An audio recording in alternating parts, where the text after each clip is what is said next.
Hey guys, എല്ലാവർക്കും പുതിയൊരു വീഡിയോയിലേക്ക് സ്വാഗതം. ഗൈസ്, കുറേ നാളുകൾക്ക് ശേഷമാണ് ഇപ്പോൾ ഈ ചാനലിൽ ഒരു വീഡിയോ ഞാൻ അപ്ലോഡ് ചെയ്യുന്നത്. കുറേ നാളുകൾക്ക് ശേഷം നിങ്ങൾക്ക് എൻ്റെ അപ്ലോഡ്സിൽ പോയി നോക്കിക്കഴിഞ്ഞാൽ മനസ്സിലാകും. കുറച്ചു മുൻപെയാണ് അവസാന വീഡിയോ അപ്ലോഡ് ചെയ്തിരുന്നത്. എന്തായാലും ഇനിയിപ്പോൾ അങ്ങോട്ട് വീഡിയോസ് തുടർച്ചയായി അപ്ലോഡ് ചെയ്യാമെന്നാണ് വിചാരിക്കുന്നത്. കാരണം നിങ്ങൾക്കറിയാം, ഒന്നാമത് ഇപ്പോൾ ലോക്ക്ഡൗൺ ആണ്, വീട്ടിലിരുന്നിരുന്ന് മടുത്തു. പ്രത്യേകിച്ച് ഒന്നും ചെയ്യാനില്ല. രാവിലെ എണീക്കുക, ഫുഡ് കഴിക്കുക, പിന്നെ കിടന്നുറങ്ങുക, ഇത് തന്നെയാണ് പണി. പ്രത്യേകിച്ച് ഒരു പണിയില്ല. അപ്പോൾ പിന്നെ വിചാരിച്ചു ഇങ്ങനെ വീഡിയോസൊക്കെ ഒന്നുകൂടി അപ്ലോഡ് ചെയ്താലോ എന്ന്. എന്തായാലും മുൻപ് ചെയ്തിരുന്ന ഒരു പണി തന്നെയാണ്, അതുകൊണ്ട് മടുക്കില്ല എന്ന് തോന്നുന്നു. സോ കണ്ടിന്യൂവേഷൻ ഉണ്ടാകുമെന്നാണ് പ്രതീക്ഷിക്കുന്നത്. ഇനിയും വീഡിയോസ് അങ്ങോട്ട് വരും. അപ്പോൾ നിങ്ങൾ എല്ലാവരും മാക്സിമം സപ്പോർട്ട് ചെയ്യാം. ഇന്ന് ഞാൻ വന്നിരിക്കുന്നത്, ഇത് ഞാൻ മുമ്പേ അപ്ലോഡ് ചെയ്യുവാൻ വേണ്ടി ക്രിയേറ്റ് ചെയ്ത് വെച്ചിരുന്ന ഒരു വീഡിയോ ആണ്. അതായത് എഡിറ്റ് ചെയ്തില്ല എന്നേ ഉള്ളൂ, ഷൂട്ട് ചെയ്ത് വെച്ചൊരു വീഡിയോ ആണ്. വാട്സപ്പിൽ നമ്മൾ ആർക്കെങ്കിലും മെസ്സേജ് ഒക്കെ സെൻഡ് ചെയ്ത് കഴിഞ്ഞാൽ അത് ഡിലീറ്റ് ചെയ്യാൻ വേണ്ടി വാട്സപ്പ് ഒരു ഓപ്ഷൻ നൽകുന്നുണ്ട്, ഡിലീറ്റ് ഫോർ എവ്രി വൺ. അതായത് അവരുടേതിൽ നിന്നും ഡിലീറ്റ് ആകും, നമ്മളുടേതിൽ നിന്നും ഡിലീറ്റ് ആകും. ആ ഒരു ഓപ്ഷനാണ്. അപ്പോൾ ആ സെറ്റപ്പ് നമുക്ക് ഒരു മണിക്കൂർ അങ്ങനെ കുറച്ച് സമയത്തേക്ക് മാത്രമേ നിലനിൽക്കുകയുള്ളൂ. ആ ഓപ്ഷൻ അവിടെ ഉണ്ടാവുകയുള്ളൂ. എന്നാൽ ആ ഒരു സമയത്തിന് ശേഷം നമ്മളിപ്പോൾ 4-5 മണിക്കൂറൊക്കെ കഴിഞ്ഞാണ് നോക്കുന്നത് അത് ഡിലീറ്റ് ചെയ്യണമെന്ന് മനസ്സിലാകുന്നത് എന്ന് ഉണ്ടെങ്കിൽ ആ സമയത്ത് അത് ഡിലീറ്റ് ചെയ്യുവാനുള്ള ഒരു മെത്തേഡ് എങ്ങനെയാണ് അത് ചെയ്യുക എന്നാണ് ഇന്ന് പരിചയപ്പെടുത്തുന്നത്. ഇത് 100% സക്സസ്ഫുൾ ആണ്. കാരണം ഞാൻ ലൈവായിട്ട് നിങ്ങൾക്ക് അത് കാണിച്ചു തരുന്നുണ്ട്, പ്രൂഫ് അടക്കമാണുള്ളത്. ഓക്കെ, നിങ്ങൾക്കത് കണ്ട് മനസ്സിലാക്കാവുന്നതാണ്. കാരണം ഈ ഒരു സംഭവം എങ്ങനെയായാലും 100% നിങ്ങൾക്ക് ഉപകാരപ്പെടും, അതെനിക്ക് ഉറപ്പുണ്ട്. അപ്പോൾ നിങ്ങൾ എന്തായാലും ഇത് കണ്ട് അഭിപ്രായങ്ങൾ കമന്റ് ബോക്സിൽ രേഖപ്പെടുത്തുക. അതുപോലെ തന്നെ വീഡിയോ ഇഷ്ടപ്പെട്ടാൽ ആ ലൈക്ക് ബട്ടൺ ഒന്ന് പ്രസ് ചെയ്യുക, പ്രത്യേകിച്ച് പണിയുള്ള കാര്യമൊന്നുമല്ല. ഓക്കെ, അപ്പോൾ എന്തായാലും നമുക്ക് വീഡിയോയിലേക്ക് പോകാം. ഗൈസ്, നിങ്ങൾക്കിപ്പോൾ എൻ്റെ കയ്യിൽ 2 ഫോണുകൾ കാണാം. അതിലൊന്ന്, ഈ ഒരു ഫോൺ എന്ന് പറയുന്നത് എൻ്റേതാണ്. തൊട്ടിപ്പുറത്തുള്ള വൈറ്റ് കളറിലുള്ള ഫോൺ അത് അമ്മയുടേതും. ഓക്കെ, ഞാൻ ആ ഒരു ഫോണിലേക്ക്, അമ്മയുടെ ഫോണിലേക്ക് ഒരു ഫോട്ടോ അയച്ചിരുന്നു. അതാണ് നിങ്ങൾക്ക് ഡിലീറ്റ് ചെയ്ത് കാണിച്ചു തരുന്നത്. നിങ്ങൾക്കിവിടെ കാണാം, ഈ ഒരു ഫോട്ടോ സെൻഡായ സമയം, ഡെലിവേർഡ് ആയ സമയം 11:23 AM ആണ്. 11:29 അത് ഓൾറെഡി കണ്ടു കഴിയുകയും ചെയ്തു, അത് നിങ്ങൾ നോക്കേണ്ട. ഓക്കെ, ഇപ്പോൾ സമയം 1:09 ആണ്, നിങ്ങൾക്ക് കാണാം. ഓക്കെ, 1:10 ആയിട്ടുണ്ട്. അപ്പോൾ 1:10 ആയിട്ടുണ്ട് സമയം. ഈ ഒരു ഗ്യാപ്പ് 11:23 അയച്ച ഫോട്ടോ നമുക്ക് എങ്ങനെയായാലും ഇത്ര സമയം കഴിഞ്ഞതിനാൽ ഡിലീറ്റ് ചെയ്യുവാൻ സാധിക്കുകയില്ല. Delete for every one feature ഉപയോഗിച്ച് ഡിലീറ്റ് ചെയ്യുവാൻ സാധിക്കുകയില്ല. ആ അയച്ച ഫോട്ടോ നിങ്ങൾക്ക് ഈ ഫോണിൽ ഇവിടെ കാണുവാൻ സാധിക്കുന്നുണ്ട്. ഓക്കെ, അപ്പോൾ ഞാൻ നിങ്ങൾക്ക് ഇത് എങ്ങനെയാണ് ഡിലീറ്റ് ചെയ്യുന്നത്, ആ ഒരു ഫീച്ചർ ഉപയോഗിച്ച് ഡിലീറ്റ് ചെയ്യുന്നത് എന്ന് കാണിച്ചു തരാം. അതിനു മുൻപായി ജസ്റ്റ് ഒരു പ്രൂഫിന് വേണ്ടിയാണ് നിങ്ങൾക്ക് ഇവിടെ കാണിക്കുന്നത്. ഇപ്പോൾ ഡിലീറ്റ് ചെയ്യുവാൻ ഓപ്ഷൻ നോക്കുമ്പോൾ കാണുന്നില്ല. നിങ്ങൾക്ക് കാണാൻ ഡിലീറ്റ് ഫോർ മീ എന്ന ഓപ്ഷൻ മാത്രമേ വന്നിട്ടുണ്ടായിരുന്നുള്ളൂ. ഓക്കെ, ഇനി ഞാൻ ഈ ഫോട്ടോ ഈ ഫോണിൽ നിന്നും delete for every one feature ഉപയോഗിച്ച് ഡിലീറ്റ് ചെയ്യുകയാണ്. അപ്പോൾ എങ്ങനെയാണ് എന്ന് നോക്കാം. അതിനായി ആദ്യമേ ചെയ്യേണ്ട ഒരു കാര്യം, ഈ നെറ്റ്, നമ്മളുടെ ഈ ഫോണിലെ നെറ്റ് ഒന്ന് ഓഫ് ചെയ്യുക എന്നതാണ്.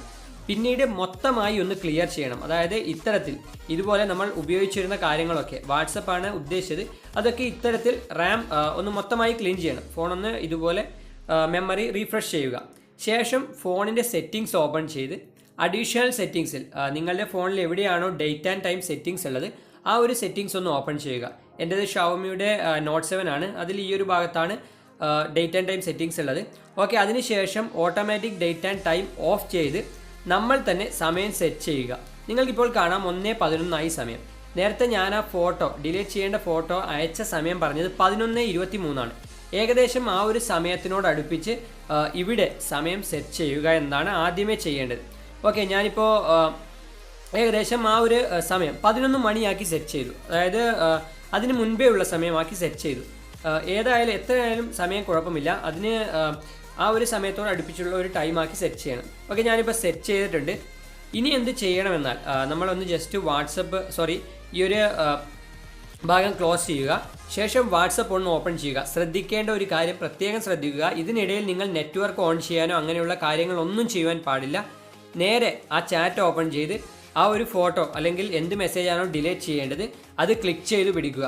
നിങ്ങൾക്കിവിടെ കാണാം, സെലക്ട് ചെയ്ത് ഡിലീറ്റ് ചെയ്ത ഓപ്ഷനിൽ ഡിലീറ്റ് ഫോർ എവ്രി വൺ എന്ന ഫീച്ചർ വന്നത്. നേരത്തെ ഇത് ഉണ്ടായിരുന്നില്ല ഗൈസ്, ഇപ്പോൾ നിങ്ങൾക്ക് കൃത്യമായി കാണാം. അതൊന്ന് ക്ലിക്ക് ചെയ്യുക. ഡിലീറ്റ് ഫോർ എവ്രി വൺ എന്ന ആ ഫീച്ചറിലൊന്ന് ക്ലിക്ക് ചെയ്യുക. ഇപ്പോൾ നിങ്ങളുടെ ഫോണിൽ ആ ഒരു message, you deleted this message എന്ന് പറഞ്ഞ് ആ ഒരു ഭാഗത്ത് വന്നത് കാണാം, സാധാരണ മെസ്സേജ് ഡിലീറ്റ് ചെയ്താലുള്ളതുപോലെ. ഇനി ഡയറക്റ്റായി നിങ്ങളൊന്നും ചെയ്യേണ്ട, ഡയറക്റ്റായി ഒന്ന് നെറ്റ് ഓൺ ചെയ്താൽ മാത്രം മതി ഗൈസ്. ഞാനിവിടെ പ്രൂഫ് അടക്കം കാണിച്ചു തരുന്നുണ്ട്. അതിനാണ് ഈ ഒരു ഫോൺ ഇപ്പുറത്ത് എടുത്ത് പിടിച്ചിരിക്കുന്നത്. ഇതാ ഇവിടെ നെറ്റ് ഓൺ ചെയ്തു, നിങ്ങൾക്ക് കാണാം. അപ്പോൾ തന്നെ ആ ഒരു സംഭവം വർക്കായി ഗൈസ്. ഇപ്പുറത്തുനിന്ന് അമ്മയുടെ ഫോണിൽ നിന്നും ഞാൻ അയച്ചു കൊടുത്തിരിക്കുന്ന ആ ഒരു പിക്ചർ ഡിലീറ്റ് ആയിട്ടുണ്ട്. നിങ്ങൾക്കത് വ്യക്തമായി കാണാം. വളരെ സിമ്പിളായി നിങ്ങൾക്ക് ചെയ്യുവാൻ സാധിക്കുന്ന ഒരു കാര്യമാണ്. ഇതാ നിങ്ങൾക്ക് കാണാം ഓൾറെഡി അത് ഡിലീറ്റ് ആയി കഴിഞ്ഞിരിക്കുകയാണ്. അപ്പോൾ ശ്രദ്ധിച്ച് ചെയ്താൽ നിങ്ങൾക്ക് ഇത്തരത്തിൽ മെസ്സേജുകൾ ഡിലീറ്റ് ചെയ്യുവാൻ സാധിക്കുന്നതാണ്. അതായത് സമയം കഴിഞ്ഞു കഴിഞ്ഞാലും വാട്സപ്പ് അനുവദിച്ചിരിക്കുന്ന സമയം ഡിലീറ്റ് ഫോർ എവ്രി വൺ എന്ന ഫീച്ചറിന് അനുവദിച്ചിരിക്കുന്ന സമയം കഴിഞ്ഞാലും നിങ്ങൾക്ക് ഇത്തരത്തിൽ എന്ത് മെസ്സേജാണോ, ഫോട്ടോയോ വീഡിയോയോ അല്ലെങ്കിൽ ടെക്സ്റ്റ് മെസ്സേജോ എന്താണെന്ന് വെച്ചാൽ ഡിലീറ്റ് ചെയ്യുവാൻ സാധിക്കുന്നതാണ്. ഓക്കെ, ഈ മെത്തേഡ് ഫോളോ ചെയ്യുമ്പോൾ പ്രത്യേകം ശ്രദ്ധിക്കുക. ആദ്യമേ നിങ്ങളുടെ ഫോണിൻ്റെ മെമ്മറി ഒന്ന് ബൂസ്റ്റ് ചെയ്യണം. അതായത് വാട്സപ്പ് അടക്കമുള്ള അവസാനമായി ഉപയോഗിച്ച എല്ലാ ആപ്ലിക്കേഷനുകളും ക്ലോസ് ചെയ്യണം. പിന്നീട് ഡേറ്റ് ആൻഡ് ടൈം സെറ്റിംഗ്സിൽ നിന്നും കൃത്യമായ ഡേറ്റും ടൈമും നേരത്തെ പറഞ്ഞതുപോലെ സെറ്റ് ചെയ്യണം. അതിനുശേഷം മാത്രം വാട്സപ്പ് ഓപ്പൺ ചെയ്ത് ആ മെസ്സേജ് ഏതാണോ അത് ഡിലീറ്റ് ചെയ്യാവുന്നതാണ്. ഏറ്റവും അവസാനത്തെ സ്റ്റേജിൽ ഇൻ്റർനെറ്റ് ഓൺ ചെയ്യുക എന്ന് മാത്രമേ ചെയ്യാനുള്ളൂ. ഇൻ്റർനെറ്റ് ഓൺ ചെയ്യുന്നതോടുകൂടി ആ മെസ്സേജ് നിങ്ങളുടെ ഫോണിൽ നിന്നും ആർക്കാണോ അയച്ചത് അവരുടെ ഫോണിൽ നിന്നും പൂർണ്ണമായും ഡിലീറ്റ് ആവുന്നതാണ്. വീഡിയോ ഇത്രയേ ഉള്ളൂ ഗൈസ്. ഇഷ്ടപ്പെട്ടാൽ ഒന്ന് ലൈക്ക് ചെയ്യുക, ഷെയർ ചെയ്ത് നിങ്ങളുടെ സുഹൃത്തുക്കളിലേക്കും എത്തിക്കുക. അടുത്ത വീഡിയോയിൽ കാണാം. ബൈ.